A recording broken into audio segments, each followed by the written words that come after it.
Hello, everybody. Welcome to Module 4. We're rocking and rolling through the semester. So let's just go ahead and get started. I'm going to share the screen here.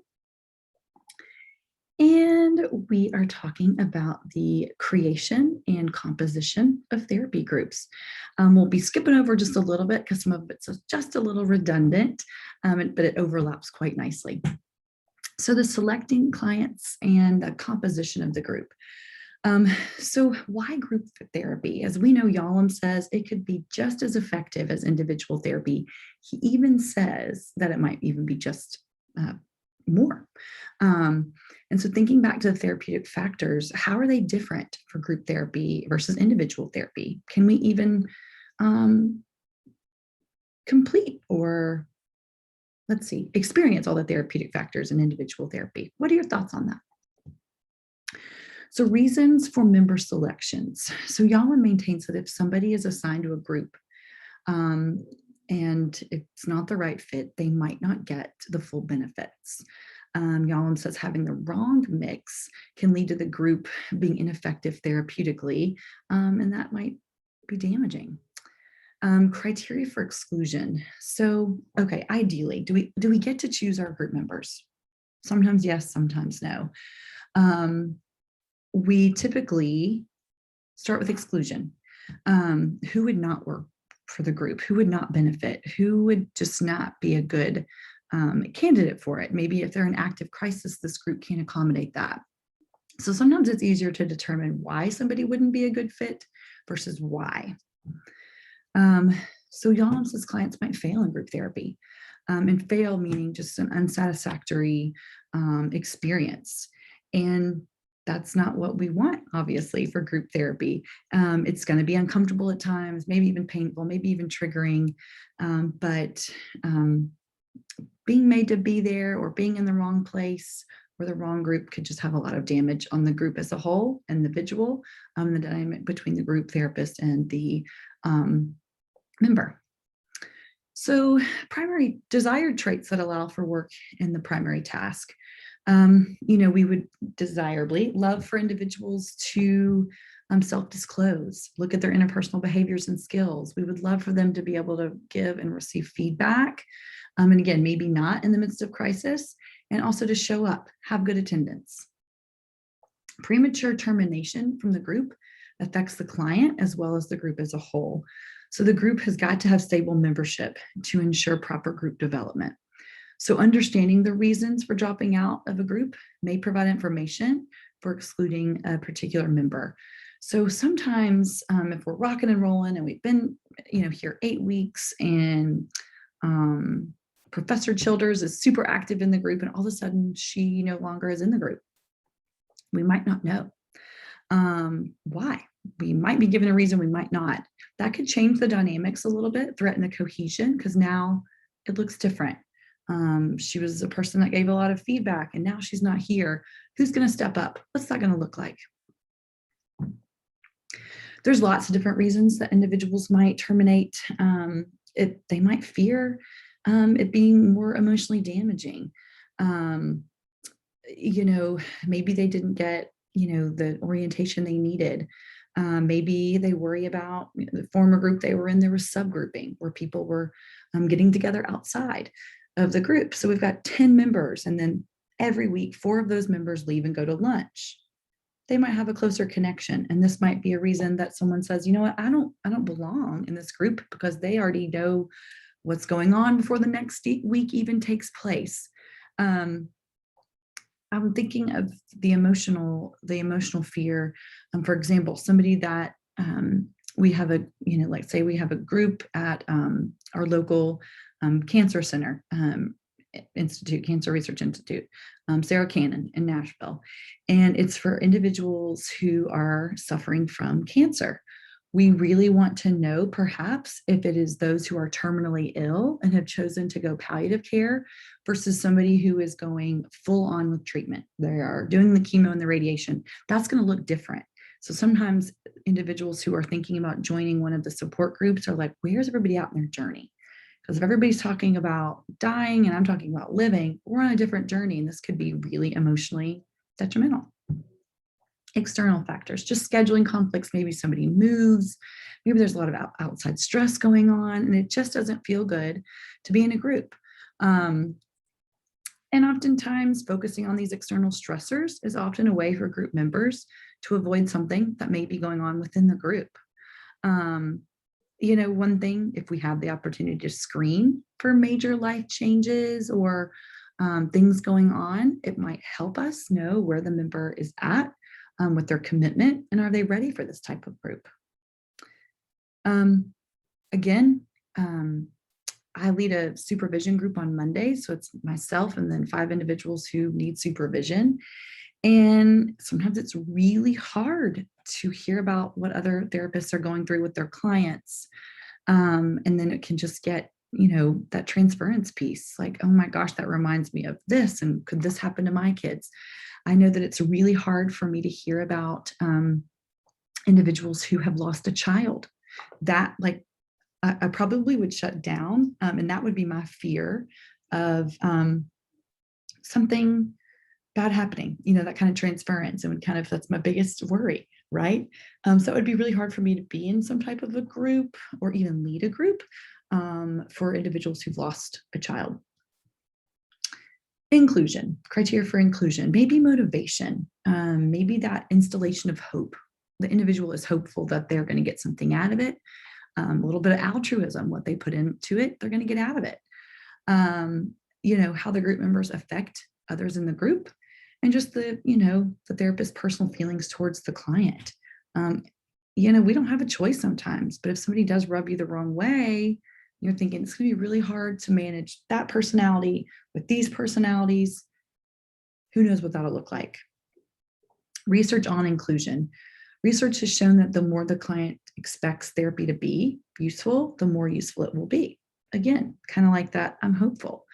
And sometimes this is expectation is important during the selection process, as well as for preparing the group members for therapy. Clients' involvement in the selection. Clients might terminate early if they view the disadvantages of therapy to be greater than the advantages. Therefore, the client should be involved in the selection process. They might be allowed to deselect themselves. You've been interested in this group, and now you have a chance to say it wouldn't work for me. And I know I would drop out. Well, then by all means, thank you for being honest. And we wouldn't want you to drop out because that could threaten the cohesion of the group. Interesting. Okay, so right and wrong blend of groups.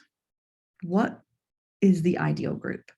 Well, the wrong blend form a less ideal group. So some thoughts on this, and again, just to think through it yourself. What do you think about that? One of my students last year gave the example of they work at an inpatient psych hospital, and the floor they're on for kids and adolescents is ages 12 to 18. 18 if you haven't graduated high school and you still live at home. That's a really big age gap developmentally on so many levels. So if you put a 13-year-old and a 12-year-old and a 15-year-old and an 18-year-old and a 16-year-old all in a group together, a couple of 18-year-olds, what's that going to look like? Is that the wrong membership? Developmentally, what will happen? What she said happened was it was beautiful. So what they thought was going to go, or she thought was going to just be like, oh my gosh, I dread this.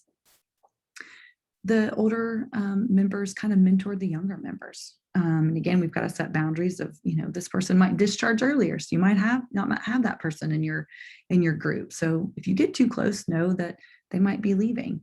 But sometimes what we think might be wrong turns out to be the right mix.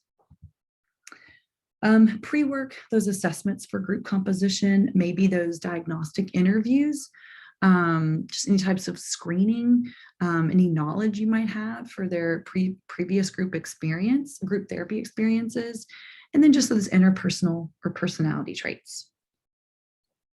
Principles of group composition, again, we could kind of summarize it down into interpersonal competence. Members eager to engage will enhance the group. In a later chapter, we're going to be talking about more domineering group members and kind of how to incorporate that personality into the group and how to maybe help manage that personality within the group. It's Yalom chapter 13, I think, of problem group members. So stay tuned for that. Okay, two terms here, homogeneous versus heterogeneous groups. I always say this wrong, and I've been saying this for years. So that's going to affect the composition. So when you think of homogeneous, I want you to think a lot alike, the same. When you think heterogeneous, think wide variety, just kind of maybe even a catch-all. So homogeneous group might be a closed group for mothers, however one identifies as a mother of someone that lost a child to cancer. Okay, that's a pretty specific support group. So if you hadn't lost a child to cancer, that might be depressing. If you think it's a parenting group at the local hospital, probably not going to be appropriate for that type of homogeneous group. Heterogeneous group, maybe even like a mindfulness group. Bring your here and now. You're stressed, you have anxiety, you're parenting kids that are out of control. It's going to be a lot more broad. So that's just kind of the best delineation between the terms I can think of. Diversity in groups. So we're going to talk about this in one of the modules. I wish I had them in front of me, but sometimes we can visually see the diversity and sometimes it's not always observable. And we want to, maybe in the consent form or talking about it with roles and norms and all the different things, we want to ensure members for minoritized populations that we make sure they aren't othered or required to speak for groups they belong to, and what their comfort level is. Do you want to inform us? Do you want to let us know? Do you want to tell us more about your experience that maybe nobody in here has had? Or do you want individuals to figure out on their own? It's still about how an individual views all of their differing intersections of their identity. So when we're thinking about diversity, broad level of diversity, some diversity that we can see and some diversity and characteristics and lifestyles or experiences that we can't. You know, it's hard to measure satisfaction. Reporting satisfaction, it met their personal goals, and they had a relationship with others. So high level of satisfaction, if I came in here to get this out of the groups class, and I did. I hope that's what happens. I came in this class to get to know my online cohort even better. I didn't know I would be in a group every week with my cohort, 10 times in fact. I hope that serves your satisfaction of the class. Disclaimer, I know that can be really challenging. You guys are doing a great job with that. Again, the group task, individual gain to achieve group culture of intimacy, acceptance, introspection, understanding, interpersonal honesty. Gaining satisfaction from taking pride in the group membership. This is our group. We work so hard. We're going to defend it. The building is closing and that means your group has to end. Let's all come together and find a new place to meet if it's possible. So kind of defending a group from any threats from the outside. In summary, selecting members for the group is more a method of deselecting members. So I want you to remember that. So a lot of times it's about deselection and possible exclusion. Yalom's is deviant. I don't like calling anybody deviant, but just individuals that should be not considered for the group therapy because it might not work out for them. And again, it could be somebody that's not really taking responsibility or ownership or accountability of what they're bringing to the group of the here and now. And it's hard if that is maybe an accountability group. And that might not be a desirable experience for all the members, but especially for the member that's considered the deviant. Again, the midst of a crisis, I want you to remember that the client should also be excluded for consideration if they are in the midst of a crisis, actively suicidal.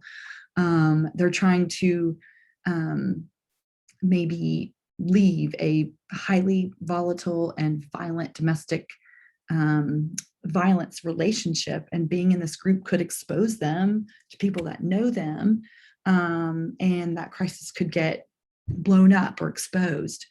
And what would it look like for them in that regard? Creating the group. Okay, so just for creating the group, what does that look like? Some groups are determined by the agency, or if it's in residential, or if it's in inpatient or outpatient. And then some are recruited. Members are recruited. Hey, we've got an anxiety group for the 5th graders and 6th graders and 7th graders. Come to the info night and see what it's all about. Kind of recruitment. Group setting and structure. And just remembering that you guys are meeting online. It's a totally different structure of what it's going to look like. What do you require? Camera on, camera off, mute on, mute off. Decreasing distractibility. And then, if you're in person, seating matters. Are we in a circle? Are we in an oval? Is it the leader? It's psychoeducational, and the leader standing up there just spewing information? Kind of like what I feel like I'm doing a lot in these platforms, even though we're not in seats. And then open groups versus closed groups. Being very transparent if there is not maybe access for entrance for maybe an electric wheelchair.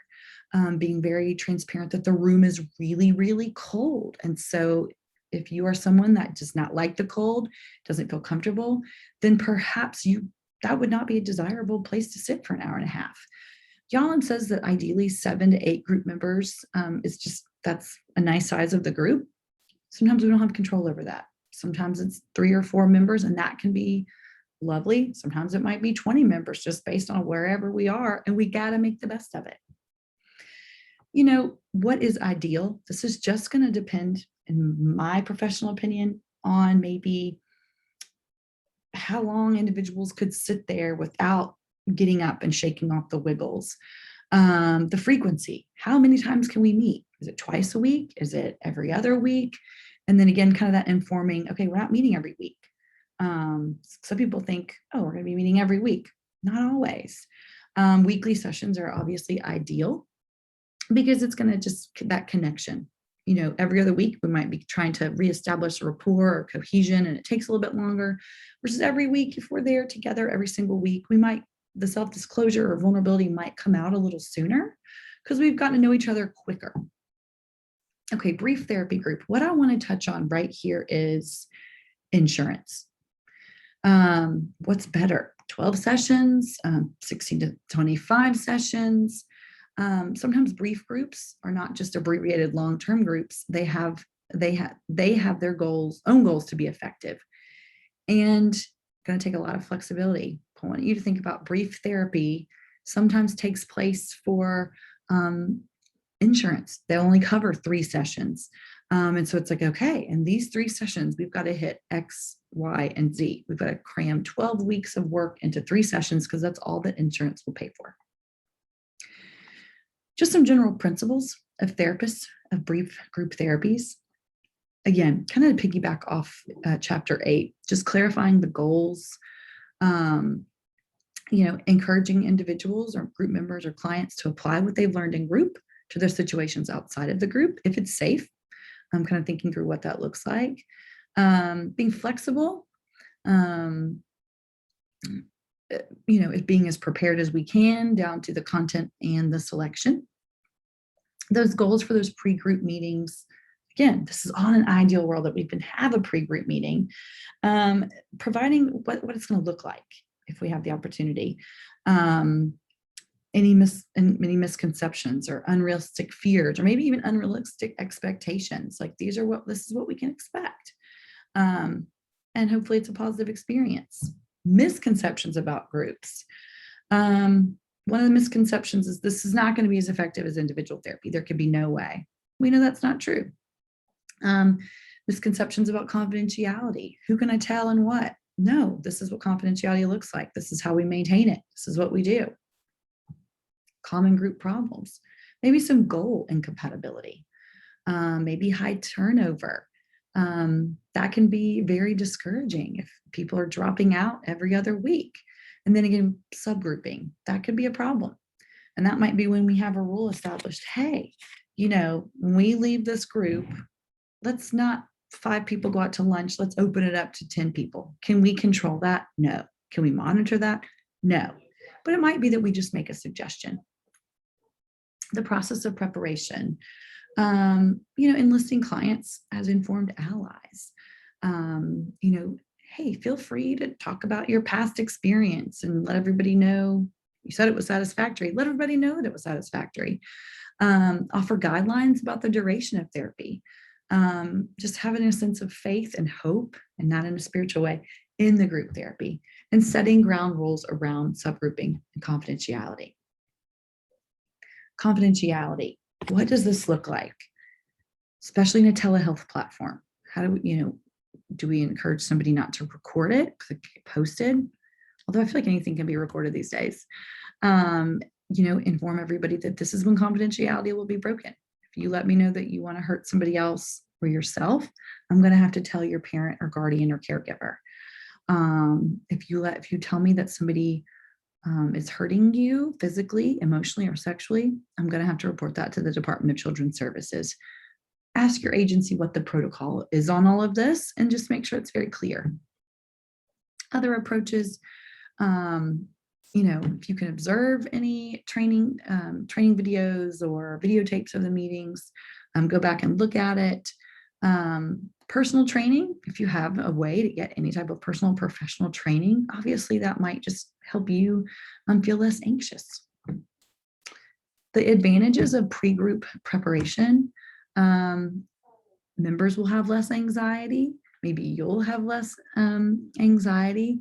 It might increase just self-disclosure because this is what we're going to be talking about. We're going to dive deep. That might improve attendance if we're prepared. A lot of rationale behind group preparation, but basically group members might be less anxious. You might be less anxious. And the less anxious we are, the more we can cope with stress. And the group members can kind of feel that. So we want them to know how we're going to prepare if we have the option to do so. Final thoughts on preparation. Extrinsic anxiety is considered unnecessary anxiety, and we can prevent that the more prepared we are. Bounding into preparation for groups is fun. Pickles is here. This is not my dog. If you have ever had Professor Wallace, you'll know that this is her dog. So cute. Bounding into the semester. As always, if you have any questions, please let me know and I'll do my best to answer them. Thanks and have a great day.